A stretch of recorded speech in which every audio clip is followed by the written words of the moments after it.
Hello everyone, welcome in my YouTube channel. तो जैसा कि हमने क्लास कंटिन्यू अभी तक रोज डेली कर रहे हैं और नए नए टॉपिक्स पे क्लास चल रहा है, तो वैसे ही हमारे सिलेबस के अकॉर्डिंग हम नेक्स्ट टॉपिक पढ़ने वाले हैं। बाकी टॉपिक बहुत अच्छे से मैंने एक्सप्लेन कर दिया है, बाकी आप जाके देख सकते हैं। इस चैप्टर्स के कुछ डिसऑर्डर्स को देखने हैं। ठीक है, कुछ जेनेटिक डिसऑर्डर्स देखने हैं। तो आज का हमारा जो टॉपिक है वो जेनेटिक डिसऑर्डर्स के ऊपर है। तो जेनेटिक डिसऑर्डर क्या होता है वो हम देखेंगे। ठीक है, तो सबसे पहले तो जेनेटिक डिसऑर्डर क्या होता है वो देखेंगे। जेनेटिक से आप समझ गए होंगे कि एक आनुवंशिकी वाला है। ठीक है, जो हमारे जीन्स के थ्रू ये जाते जाता है। ठीक, अब ये डिसऑर्डर का मतलब क्या होता है, हम दो चीज मेनली पढ़ते हैं कोई भी क्लास में, और बहुत इंपॉर्टेंट है। दो आपको सेंटेंस बहुत सुनने को मिलेंगे, डिसीज और डिसऑर्डर। दोनों का मतलब एक ही होता है। दोनों का मतलब एक ही होता है, डिसीज और डिसऑर्डर। बट होता कैसे कैसे ये मैं बता देता हूँ। डिसीज जो है किसी बाहरी पैथोजेंस के कारण होता है, कोई भी वायरस बैक्टीरिया के कारण होता है। बाकी डिसऑर्डर्स जो है वो आपके खान पान के ऊपर डिपेंड करता है, आपके बॉडी के एक्टिविटीज के ऊपर डिपेंड करता है। डिसऑर्डर जो है किसी भी बाहरी पैथोजेंस के कारण नहीं होता है, वो खुद की बॉडी एबिलिटीज के कारण होता है। ठीक है, तो डिसऑर्डर्स जो है वो कोई भी तरह से हो सकता है, किसी एक्सरेज की वजह से हो सकता है। तो और कुछ मतलब किसी बाहरी पैथोजेंस को छोड़ के आपकी बॉडीज की वजह से, जैसे जो भी होता है, जैसे हम बीपी शुगर जो बोलते हैं वो डिसीज नहीं है, वो हमारे खान पान के कारण जो होता है, इस कारण उसको डिसऑर्डर्स बोलते हैं। ठीक उसी प्रकार से है इसमें भी। डीएनए का जो सीक्वेंस रहते हैं, जीन्स के सीक्वेंस में कुछ म्यूटेशंस आ जाती है, इस कारण डिसऑर्डर्स बोलते हैं इसको। ठीक है, ना कोई वायरस बैक्टीरिया इसमें इन्वॉल्व नहीं है। आई होप कि समझ में आएगा डिसीज और डिसऑर्डर्स क्या होता है। ठीक है, तो हम सबसे पहले देखने वाले हैं कि ऑटोसोमल जीन्स में म्यूटेशन से होने वाले आनुवंशिक विकार। ठीक है, हम दो टाइप की मेनली पढ़ेंगे। तो अभी हम म्यूटेशन के कारण ऑटोसोमल जीन में क्या क्या डिसऑर्डर्स हो रहे हैं उसको देखेंगे।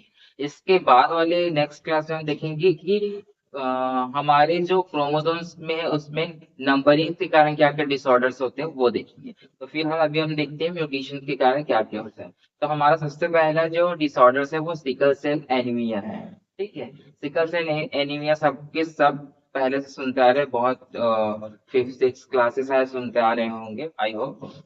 बट होता कैसे है, किस टाइप्स के होते हैं, इसको मैं थोड़ा सा एकदम शॉर्ट में बताने की कोशिश किया हूँ। इतना लंबा चौड़ा उतना कुछ भी नहीं है। ठीक है, तो हमारे टॉपिक में एकदम छोटा छोटा सभी डिसीज को पढ़ना है, इसीलिए मैं इसको बताने का कोशिश किया। तो सबसे पहले देख लेते हैं कि सिकल सेल एनीमिया होता क्या है। ठीक है, तो एनीमिया जो रहता है वो ब्लड की कमी को बोलते हैं। ठीक है, ब्लड की कमी को एनीमिया बोलते हैं। और सिकल सेल एनीमिया मतलब आपकी जो ब्लड सेल्स है उनका जो शेप है वो इस टाइप से सिकल के हो जाते हैं, उसको बोलते हैं सिकल सेल एनीमिया। ठीक है, तो इट्स ऑटोसोमल रिसेसिव डिसऑर्डर, मतलब इसको बोला जा रहा है कि एक ऑटोसोमल रिसेसिव डिसऑर्डर है। ठीक है, ऑटोसोमल रिसेसिव डिसऑर्डर के वर्जन को मैं लास्ट में बताऊंगा क्योंकि यहाँ पे लिखा हूँ इस बार, नहीं तो फिर बार बार वीडियो बहुत ज्यादा बड़ा हो जाएगा उसी को बताते बताते। ठीक है, तो ये याद रखिएगा कि ऑटोसोमल रिसेसिव डिसऑर्डर है, मतलब अलिंग अलिंग गुणसूत्र में होने वाले अप्रभावी अ, विकार है ये। ठीक है, हिंदी में इस तरह से बोल सकते हैं। आरबीसी विकन सिकल सेल, मतलब इसमें क्या हो जाता है, जो आरबीसी रहता है, रेड ब्लड सेल्स रहता है, वो क्या हो जाता है, सिकल सेल के हो जाते हैं, मतलब हंसिया आकार का हो जाता है। ठीक है, ये हमारा नॉर्मल आरबीसी है, और वो म्यूटेशन के कारण क्या हो जाता है, सिकल सेल के हो जाता है, जो आरबीसी रहते हैं वो। ठीक है, तो कारण क्या है, वो किस टाइप से होता है, क्यों हो जाते हैं, वो हम देखते हैं। Due to mutation in beta chain of Hb, Hb मतलब हीमोग्लोबिन। हीमोग्लोबिन में क्या हो जाता है, उनके बीटा चैन्स में म्यूटेशन आ जाता है। हीमोग्लोबिन क्या है, हीमोग्लोबिन एक टाइप का प्रोटीन है जो कहाँ पाया जाता है, ब्लड में पाया जाता है। हीमोग्लोबिन एक टाइप का प्रोटीन है जो कि ब्लड में पाया जाता है, जिसमें क्या दो अल्फा चैन होते हैं, दो बीटा चैन होते हैं, ये लिखा हुआ है, दो अल्फा चैन होते हैं और दो बीटा चैन होते हैं। और इसी बीटा चैन में क्या हो जाता है, म्यूटेशन हो जाता है, और कौन से पोजिशन में, सिक्स पोजिशन। ठीक है, हीमोग्लोबिन एक प्रोटीन है जिसके बीटा चेन्स में क्या हो जाता है, 6 पोजीशंस पे म्यूटेशन हो जाता है। ठीक है, बीटा चेन्स के 6 पोजीशन पे म्यूटेशन हो जाता है। और म्यूटेशन क्या होता है, म्यूटेशन मतलब एक टाइप का, जैसे हमारा जो डीएनए आरएनए किससे बना होता है, नाइट्रोजनी बेसेस से बना होता है, शर्करा से मिलके ये सबसे बना मिलके बना होता है। उनके कोई भी एक सीक्वेंस में अगर इधर उधर हो जाता है, मतलब उनका सीक्वेंस अगर बिगड़ जाता है कहीं पे, तो उसको बोलते हैं म्यूटेशन। ठीक है, उसको बोलते हैं म्यूटेशन। तो ये उसी को बोला जा रहा है, haemoglobin is one type of protein. Haemoglobin क्या एक टाइप का प्रोटीन है, और one protein mad a 20 amino acid by the polypeptide chain. हाँ, तो हम अभी तक पढ़ते आ रहे हैं कि एक जो प्रोटीन रहता है वो 20 एमिनो एसिड से मिलके बना होता है, 20 एमिनो एसिड से पॉलीपेप्टाइड चेन द्वारा बंध के बना होता है। ठीक है।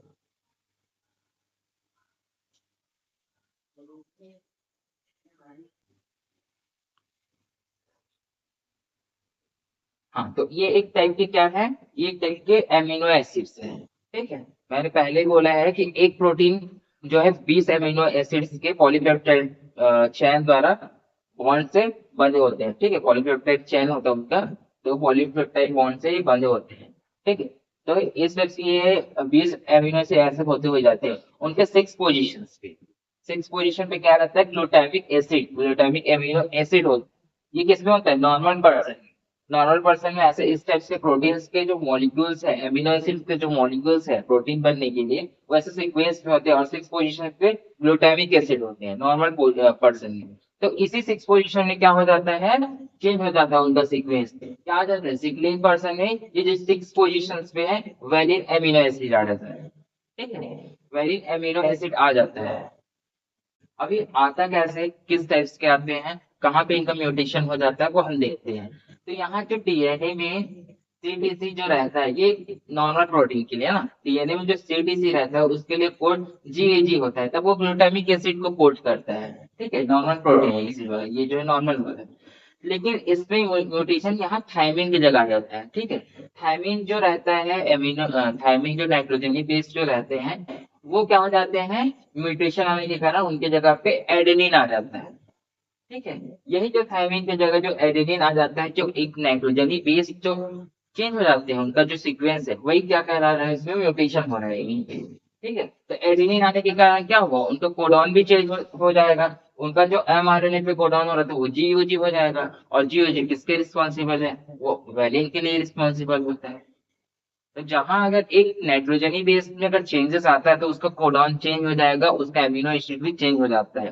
तो इसी कारण यहाँ पे म्यूटेशन होने के कारण उनके जगह जीओजी आ जाता है, जिस जो वैलिन को कोड करते हैं। और वैलिन क्या है, एक म्यूटेंट प्रोटीन है। और म्यूटेंट प्रोटीन क्या करता है, हमेशा जो सेल्स को चेंज कर देता है, किसमें, सिकल में। और जो ग्लूटामिक एमिनो एसिड था, नॉर्मल प्रोटीन जो था, वो राउंड शेप प्रोवाइड करता है। ठीक है, आरबीसी को।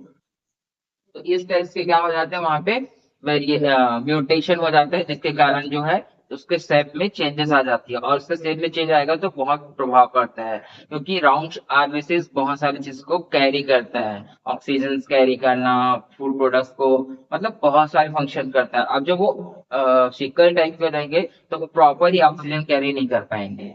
इस कारण जो सिकलिंग वाला पेशेंट रहता है उनको ऑक्सीजन की बहुत कमी होती है, बहुत जल्दी थकान लगता है। ठीक है, तो ये समझ में आया होगा। अब हम टर्म्स देख लेते हैं। पहले जो देखे थे कि ऑटोसोमल रिसेसिव डिसऑर्डर है, तो ऑटोसोमल आप लोग को पता होगा, जब मैं पहले पढ़ा रहा था तो ऑटोसोमल क्रोमोसोम्स क्या थे वो बताए थे।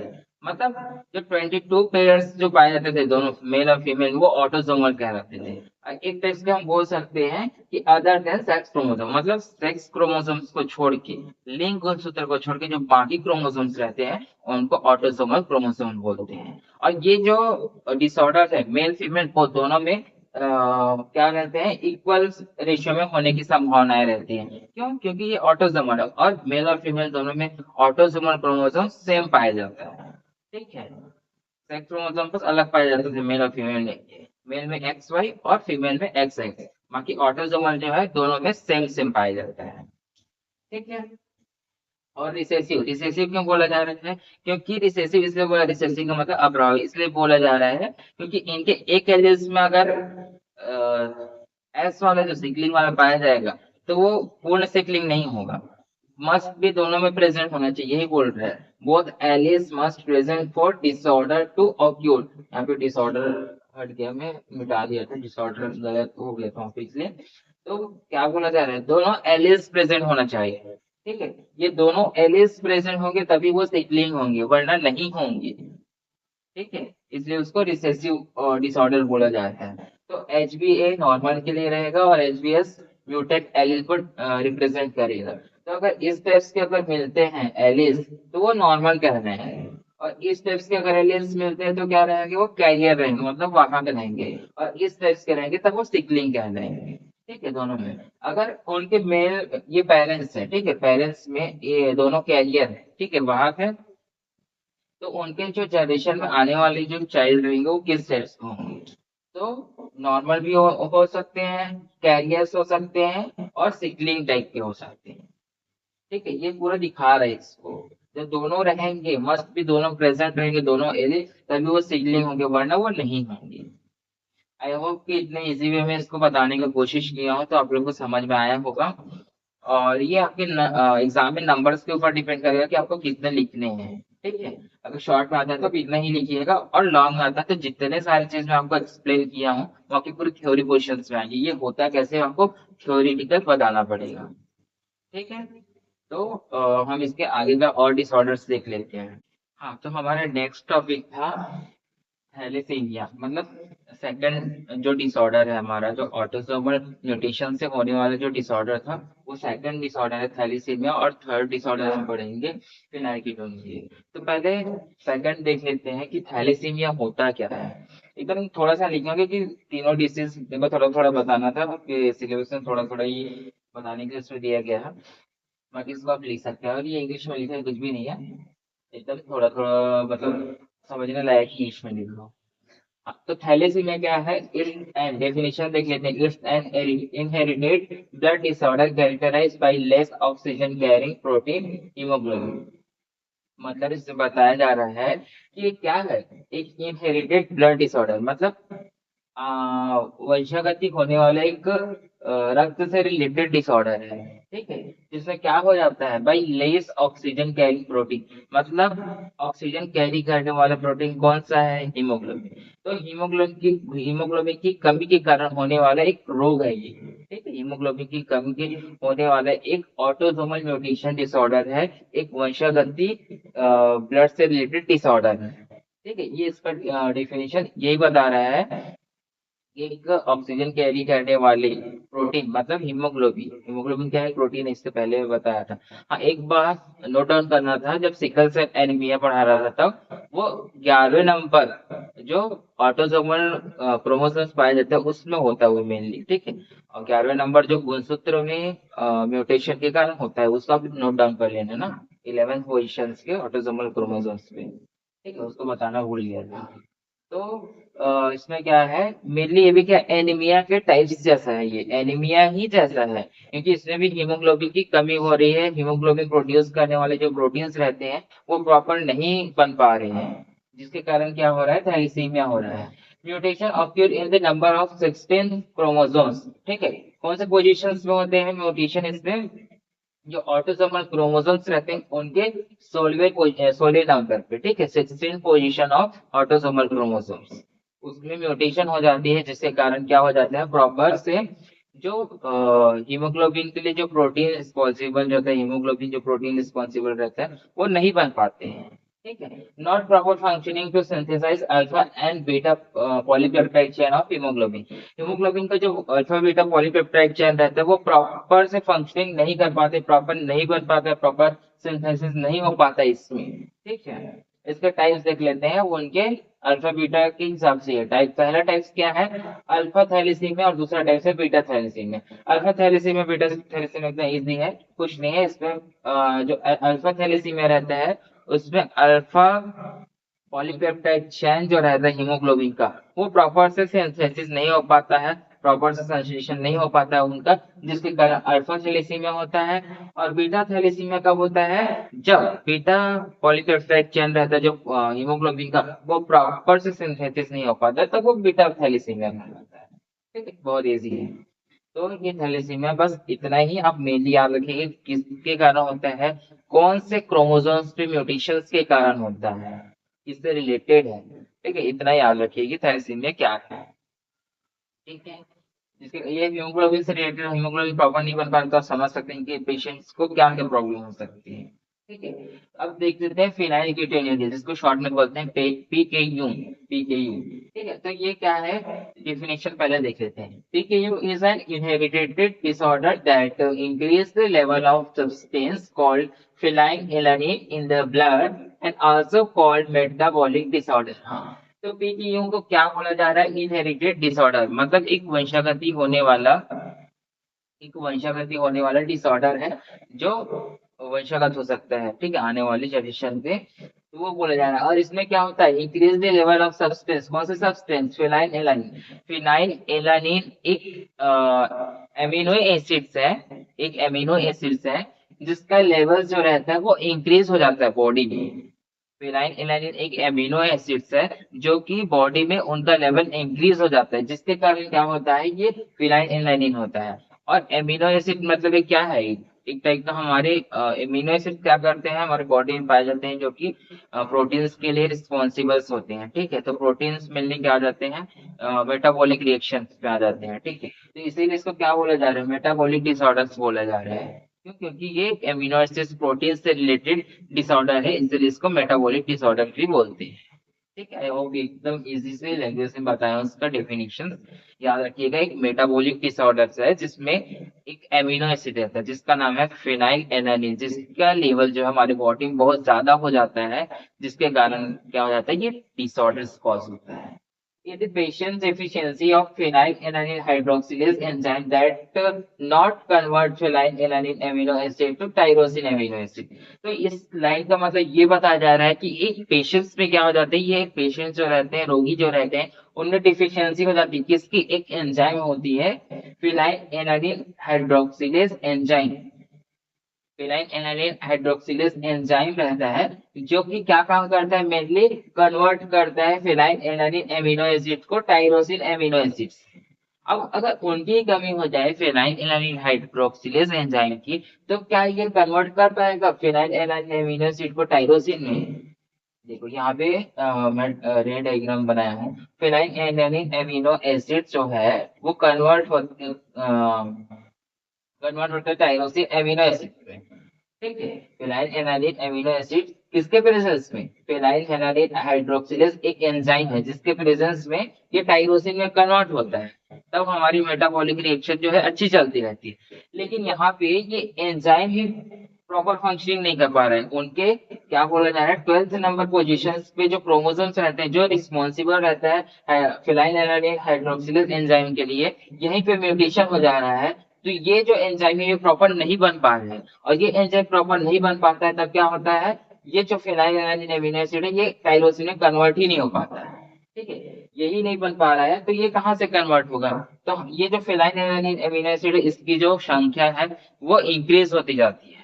ठीक है, इस टाइप्स की जो अमीनो एसिड्स है फिनाइलएलानिन की, वो बहुत ज्यादा इंक्रीज होती जा रही है, यही बताया जा रहा है। रिजल्टिंग मतलब परिणाम क्या हो जाता है, phenylalanine amino acids increase in the whole body that cause mental disorder in the patients। ठीक है, तो क्या हो जाते हैं, जब पूरे फिनाइल एमिनो एसिड जब पूरे बॉडी में फैल जाते हैं, बहुत ज्यादा एकत्रित हो जाते हैं, तब वो पेशेंट्स के अंदर मेंटल डिसऑर्डर कॉज करता है। जो पेशेंट रहते हैं वो बुद्धिमत्ता टाइप के, अल्प बुद्धिमत्ता टाइप के हो जाते हैं। ठीक है, और ये मेनली याद रखेंगे 12th पोजीशन पे म्यूटेशन के कारण होता है। आई होप कि ये जो तीनों डिसऑर्डर्स है वो समझ में आया होगा, बाकी कुछ भी नहीं है। वीडियो एक बार अच्छे से देखेंगे तो वीडियो जो टॉपिक्स है वो क्लियर हो जाएंगे। तो आज के टॉपिक में हमने ऑटोसोमल जीन्स पे जो म्यूटेशन के थ्रू होने वाले जो डिसऑर्डर था वो पढ़े हैं, और आने वाले नेक्स्ट क्लास में हम ऑटोसोमल जो जीन है तो उसमें जो क्रोमोसोम्स नंबर रहते हैं उनमें गड़बड़ी के कारण जो होता है, ठीक है। नंबरिंग में गड़बड़ी के कारण जो होता है उसको देखेंगे, ठीक है। तो आप ये तीनों डिसऑर्डर्स का मेन क्रोमोसोम्स नंबर याद रखेंगे कि कौन कौन से पोजीशन में होता है। सिकल सेल जो एनीमिया हो रहा था वो 11th पोजीशन में म्यूटेशन के कारण हो रहा था। थैलेसीमिया जो था 16 नंबर के पोजीशन में जो म्यूटेशन है उसके कारण हो रहा था। और फिनाइल कीटोनुरिया जो है 12th नंबर की पोजीशन से म्यूटेशन के कारण हो रहा था। ठीक है, थैंक यू फॉर वॉचिंग।